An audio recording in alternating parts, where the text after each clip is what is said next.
seems like game after game after game has the word super in the title. And while sometimes they suck balls, sometimes they're actually pretty, super. We've gone through every single game in history with super in the title, every one, and seen which ones truly deserve super in their name.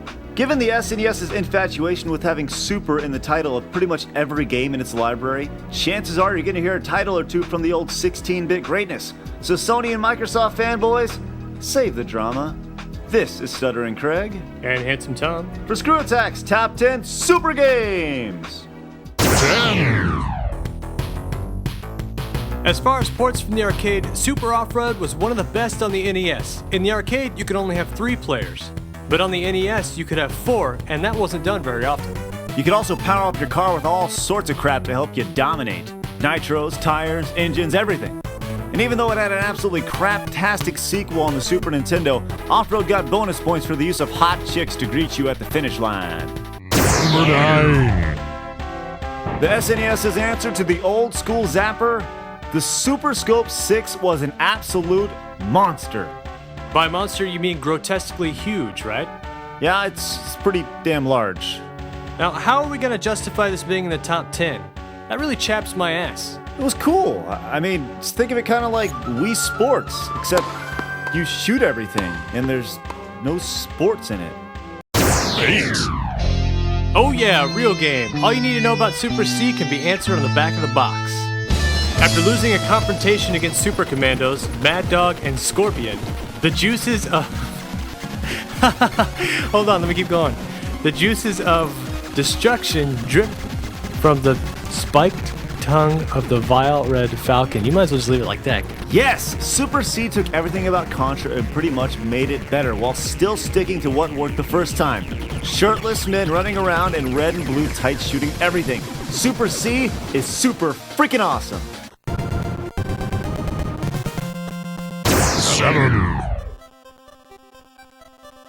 Considered by some as the best football game ever made, Tecmo Super Bowl was one of the first to use real names and attributes of real NFL players.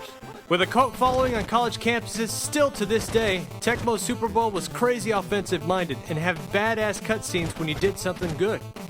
Hey, and don't forget about Bo Jackson. I didn't know he was a superhuman robot until after I played this game. 6. Spectacular. Super Castlevania was and is super in every sense of the word.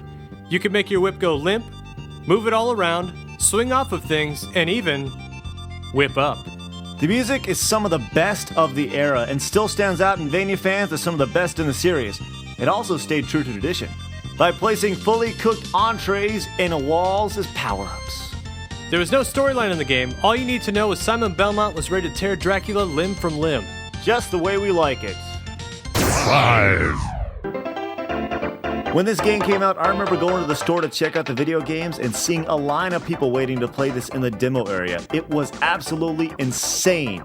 Super Mario Kart had a ton of imitators, but nobody can challenge Nintendo. Have you ever noticed that in first player, you're always playing in split screen? It's kind of like the DS. Yes, we know this is not the best Mario Kart, but it is the only Mario Kart with Super in the title, so therefore, on the list. 4. Street Fighter II received update after update after update, but by far the best is Super Street Fighter II Turbo. The Super Bar, air juggling, and Akuma, all things that plowed their way to arcades in this version. Handsome Tom, did you know the full name was actually Super Street Fighter II Turbo, the Ultimate Championship? Doesn't Ultimate mean final or last?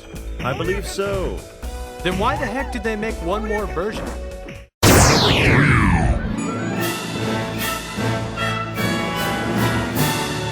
In what is pretty much equivalent to an all-star game for Nintendo, Melee is a game that both button mashers, you know who I'm talking about, and skilled players can play.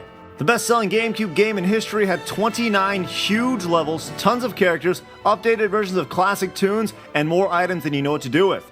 You know, I hate Pokemon, but when I see a Pokeball in Super Smash Bros., my eyes light up, and I sprint to that Pokeball, and I love every second of it.